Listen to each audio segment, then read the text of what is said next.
अस्सलाम वालेकुम दोस्तों, क्रिकेट की ताजा तरीन अपडेट हासिल करने के लिए मेरे चैनल को सब्सक्राइब कर लें। बाबर आजम समेत कई बड़े खिलाड़ियों को T20 न्यूजीलैंड सीरीज में आराम देने का फैसला।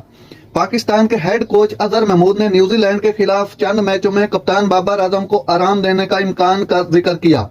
महमूद ने पिंडी क्रिकेट स्टेडियम में प्रेस कॉन्फ्रेंस करते हुए इंकशाफ किया कि हम बाबर को आराम जरूर दे सकते हैं, लेकिन ये सूरत हाल पर मुनहसर है।